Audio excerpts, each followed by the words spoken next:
अस्सलाम वालेकुम, my name is doctor Nimra Ahmed और आज हम पढ़ेंगे हाइपर सेंसिटिविटी। हाइपर सेंसिटिविटी क्या होती है? 66% of Pakistani population affected by hyper sensitivity. आज हम उसकी पहली वीडियो देखेंगे ताइवान पे, जो कि एलर्जी जिसे कहते हैं कि मैं एलर्जिक हूँ। उन पेशेंट में होता है क्या कि सुबह ही जैसे उनको छींकें आना शुरू हो जाती हैं, नाक से पानी बहता है और हफ्ते में या महीने में बार बार उनको जुकाम लगता है और दमे की शिकायत होती है, स्पेशली सर्दियों में या गंदम की कटाई होती है और जिस्म पर सुरख निशान बनते हैं, जैसे कि किसी चीज़ के कांटेक्ट से। वो जाला भी हो सकता है, किसी पेट से भी हो सकते हैं, या कोई रिंग वगैरह पहनी है या ब्रेसलेट या लोशन वगैरह लगाने से उनके जिस्म पे क्या हो जाते हैं, निशान भर देते हैं, उनको एलर्जी हो जाती है। Let's start the video. Body में इम्यून सिस्टम है जिसे हम कुव्वत मदाफ़त कहते हैं। नॉर्मली क्या होता है, ये एक प्रोटेक्टिव मैकेनिज्म है। ये हमारे बॉडी का प्रोटेक्टिव एक मैकेनिज्म इसमें कहते हैं, जैसे कोई फॉरेन एंटीजन या यहाँ पे हम उसको एलर्जन कहेंगे। जैसे वो एलर्जन एंटर होगा तो हमारे बॉडी के इम्यून सेल जो होते हैं, इनेट और अडेप्टिव जो सेल होते हैं इम्यूनिटी के, वो क्या कहते हैं, इस एलर्जन के गिर्द इन्फ्लेमेटरी रिस्पॉन्स करवाते हैं, जो कि एक प्रोटेक्टिव मैकेनिज्म। इसको क्या करते हैं, एलिमिनेट कर देते हैं बॉडी से without too much damage to host cell. Host cell को इतना ज़्यादा डैमेज नहीं होने देते और एलिमिनेट कर देते हैं इसको।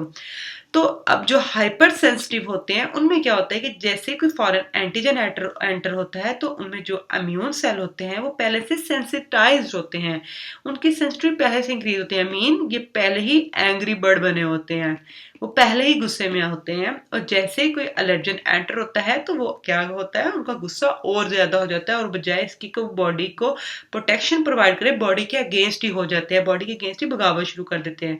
इसको हम डिस्ट्रक्शन मैकेनिज्म की तरफ जा ले जाते हैं, जिसको हम हाइपर सेंसिटिविटी कहते हैं और डैमेज करते हैं होस्ट सेल को। अब हम इसके टाइप पढ़ लेते हैं।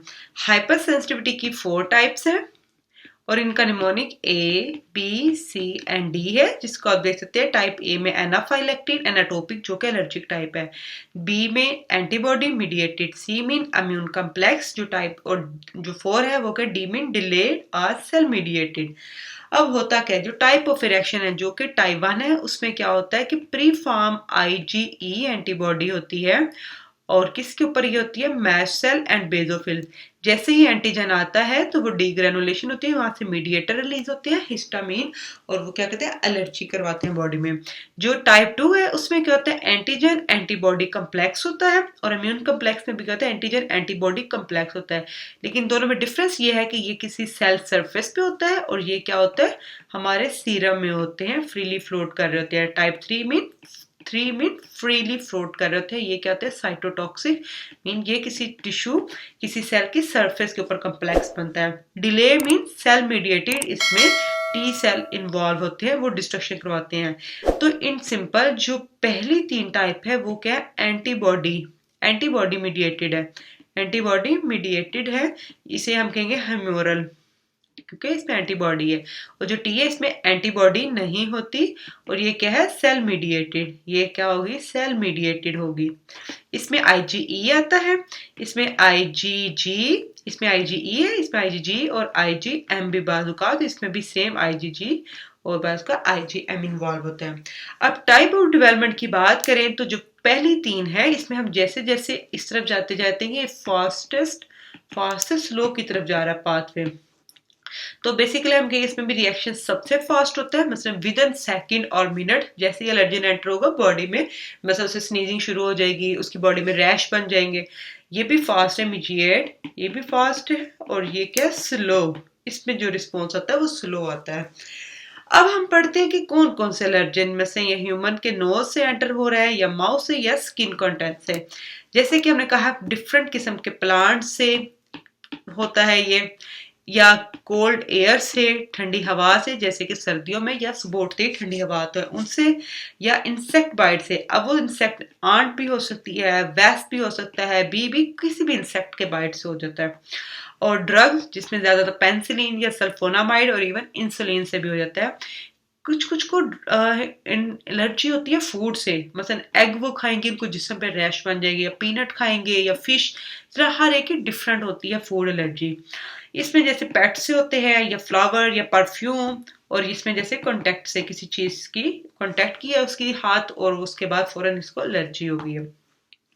सबसे पहले हम पढ़ते हैं एटोपिक टाइप या टाइप 1, जिसका मैंने पहले बताया था कि सुबह उठते ही छींक के आना, ये मैक्सिमम पाकिस्तानी पॉपुलेशन अफेक्टेड होती है इसके साथ, टाइप 1 हाइपर सेंसिटिविटी के साथ। और इसका काज क्या है, मोस्टली ये जेनेटिक प्रीडिस्पोजिशन है। जेनेटिक प्रीडिस्पोजिशन मीन कि ये हमारे डीएनए के अंदर है, हमारे डीएनए के अंदर है, मतलब क्रोमोसोम है उसके अंदर जो डीएनए उसके के अंदर है।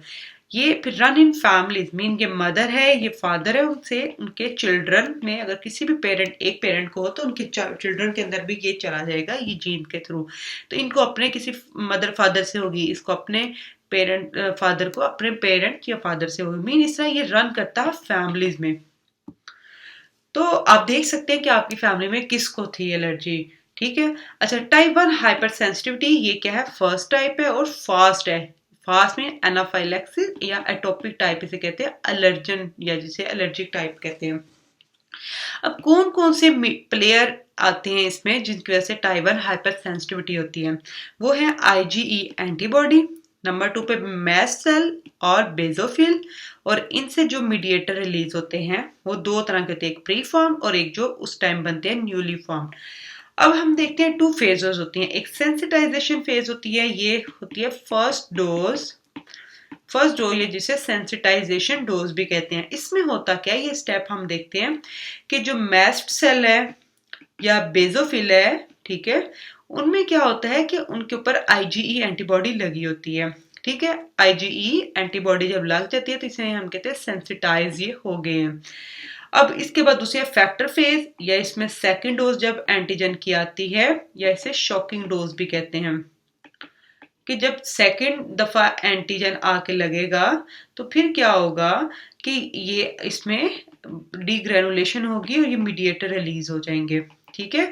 और इसमें इमीडिएट रिएक्शन एक होता है और एक लेट होता है। इमीडिएट जो विद इन सेकेंड 2 मिनट होता है, और ये क्या होता है, ये थोड़ा लेट होता है, ये आवर्स में होगा।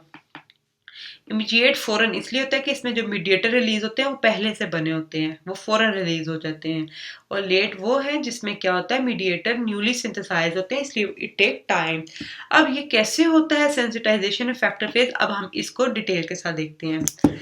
ये बॉडी में एंटीजन एंटर हुआ है या जिसे हम एलर्जन कहेंगे। एलर्जन जैसे कि हमारे नोज से एंटर हुआ है, नोज के अंदर क्या म्यूकोजा होती है हमारी, तो म्यूकोजा के अंदर क्या आएंगे, इसको पिक करने आएंगे एंटीजन प्रेजेंटिंग सेल, ठीक है। ये मैं इधर लिखती हूँ, एंटीजन प्रेजेंटिंग सेल आएंगे इसको पिक करने म्यूकोजा के अंदर, वो इसको पिक करेंगे और इसे ड्रॉप कर देंगे। कहाँ पे ड्रॉप करेंगे ये आप देख रहे हैं, ये क्या है, ये अपने एमएससी कम्प्लेक्स, ये कौन सा होगा, 2 होगा, ठीक है। एमएससी कम्प्लेक्स 2 है, तो ये 2 मैंने क्यों कहा है, क्योंकि ये जो एंटीजन है ये क्या है, एक्सोजीनियस, ये क्या है एक्सोजीनियस, ये MSC2, ये आप मेरी MSC की वीडियो भी है वो भी आप देख सकते हैं। MSC2 है क्योंकि ये एक्सोजीनियस एंटीजन, इसलिए MSC1 नहीं हुआ है। MSC2 ने एंटीजन प्रेजेंट किया किसको, टी सेल को। ये नोज से म्यूकोजा में आए, म्यूकोजा से ब्लड स्ट्रीम के थ्रू ये लिम्फ नोड में आ जाएंगे। लिम्फ नोड के अंदर नाइव टी सेल होंगे, नाइव टी सेल होंगे, और टी सेल कौन सी होंगे, क्योंकि MSC2 प्रेजेंट करता है CD4 को, CD8 को नहीं करता, तो ये CD4 सेल होंगे। तो ये नाइव सेल है लिम्फ नोड में, जैसे ही एंटीजन प्रेजेंट होगा तो ये एंटीजन इसको प्रेजेंट करेंगे टी सेल, और ये क्या हो जाएगा, एक्टिव या डिफरेंशियल हो जाएगा, तो ये बना देगा टी हेल्पर 2 सेल। अब जो टी सेल डिफरेंशिएट होकर टी हेल्पर 1 में भी कन्वर्ट हो सकते हैं, टी हेल्पर 2 में भी, लेकिन यहाँ पे साइटोकाइन होता है इंटरल्यूकिन 4, तो वो इसे क्या करते हैं, टी हेल्पर 2 सेल में क्या करते हैं, डिफरेंशिएट। अब ये नाइव है लिम्फ नोड में, ये अब एंटीजन जैसे ही इसके साथ लगा है तो ये क्या हो गया, एक्टिव होकर किसमें कन्वर्ट हो गया, टी हेल्पर 2 एक्टिव सेल में। लो जी, अब ये इसने पिक किया यहाँ से, इसको अपने वो घर लेके गया और घर आने के बाद उसने क्या किया, रिलीज की है, उसकी दावत की है इंटरल्यूकिन के साथ। अब इंटरल्यूकिन कौन कौन से हैं, 4, 5 एंड 13। 4, 5 एंड 13। 4 क्या करता है, 4 क्या करता है, ये टी हेल्पर जो 2 सेल है उसकी डिफ्रेंशिएशन और एम्पलीफिकेशन करवाते हैं, इनके नंबर इंक्रीज करवाते हैं। यही वाला ये इनके ये वाला इंटरल्यूकिन यही है, क्योंकि ये साइकिल चलता रहता है। ये इसकी एक तो डिफ्रेंशिएशन एंड एम्पलीफिकेशन करवाएंगे, सेकंड ये बी सेल की डिफ्रेंशिएशन करवाएंगे, और नंबर 2 क्लास स्विचिंग करवाएंगे। ठीक है, इस पे भी मेरी वीडियो मौजूद है क्लास स्विचिंग पे। तो नॉर्मली क्या होते हैं, जो नाइव बी सेल होते हैं उनके ऊपर क्या होती है, आईजीएम होती है, जो कि पेंटामेरिक है, जो नॉर्मली नाइव बी सेल होते हैं। लेकिन जैसे ही कोई क्लास स्विचिंग में होता है कि आईजीएम से ही बाकी एंटीबॉडी की टाइप बनती है, लाइक जी हो गया, डी हो गया, ए हो गया। तो यहाँ पे क्लास स्विचिंग में जो इंटरल्यूकिन 4 है वो क्या करवाएगा, आईजीएम को आईजीई में कन्वर्ट करवाएगा, आईजीई में ही कन्वर्ट करवाएगा, क्योंकि ये आगे जाके मैस्ट सेल के ऊपर जाके लगना है। इसी तरह इंटरल्यूकिन 5 क्या करवाएगा, ये हमारा क्या है, बेसोफिल। ठीक है, ये हमारे बेसोफिल सेल है, ये क्या करेंगे, इनकी एक्टिवेशन और रिक्रूटमेंट, ये इनकी भी एक्टिवेशन करवाएंगे और इनको उस साइड पे लेकर आएंगे। और इंटरल्यूकिन 13 का भी काम क्या है, ये बी सेल से आईजीई प्रोडक्शन करवाते हैं। अब आपको यहाँ तक तो समझ आ रही होगी, आईजीई बन रहा है, आईजीई जहाँ के मैस्ट सेल और जो ये बेसोफिल इन्होंने बुलाए हैं इनके ऊपर जाके लग जाएंगे, और ये जो टी सेल है ये क्या करवाएंगे, ये पाथवे, ये यहाँ पे ये वाला पाथवे स्टार्ट रखेंगे।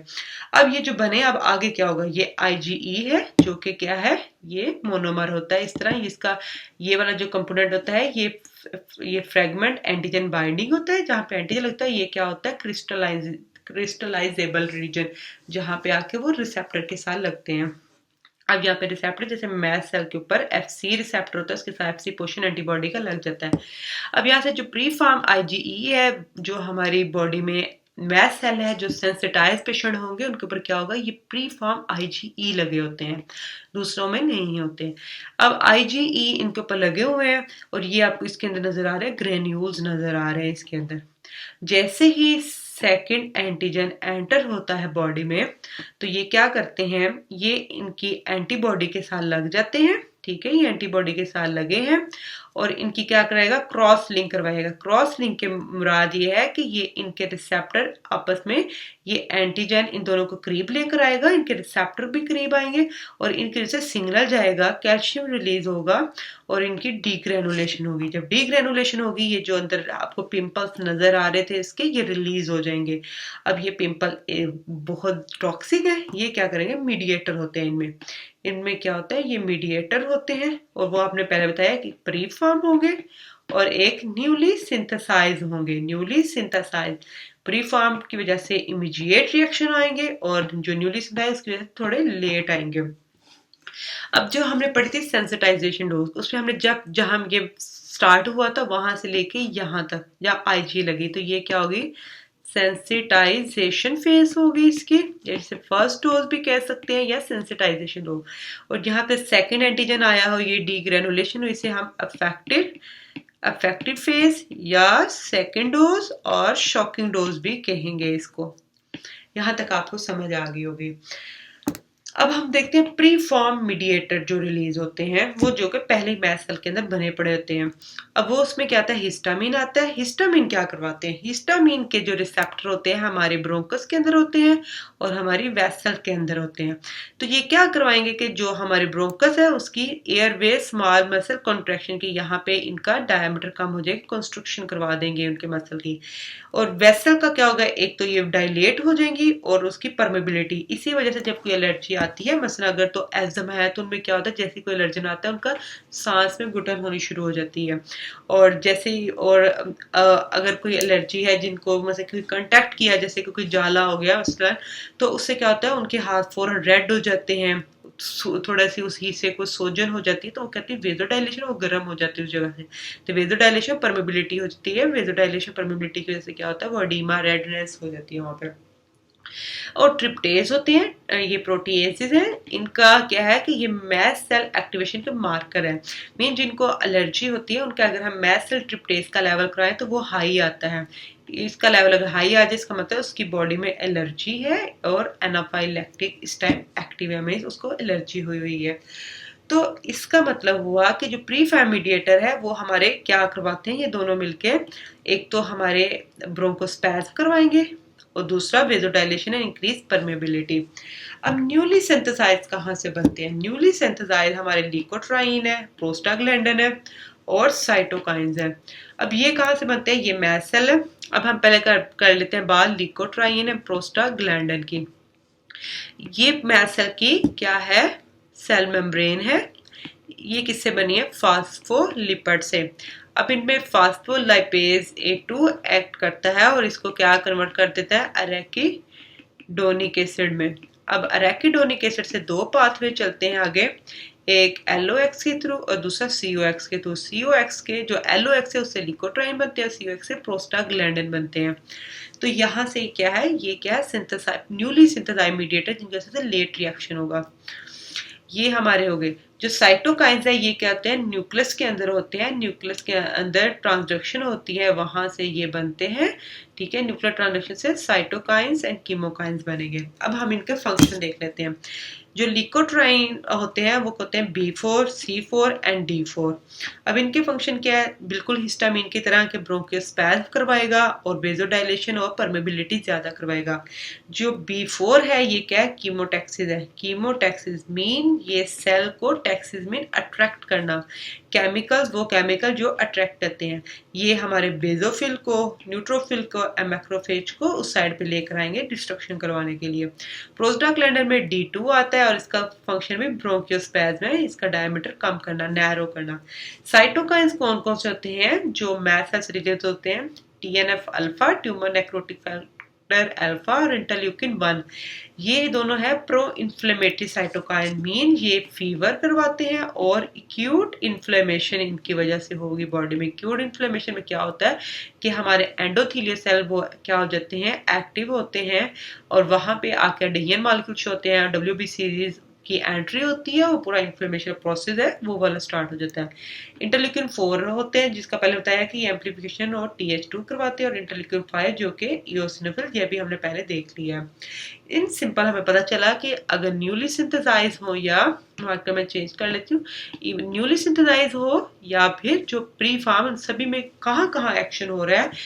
वेसल्स पे, लंग्स के, एयरवे पे और डिफरेंट तरह के सेल्स और केमिकल रिलीज हो रहे हैं जो कि क्या कर रहे हैं? इन्फ्लेमेशन करवा रहे हैं बॉडी के अंदर।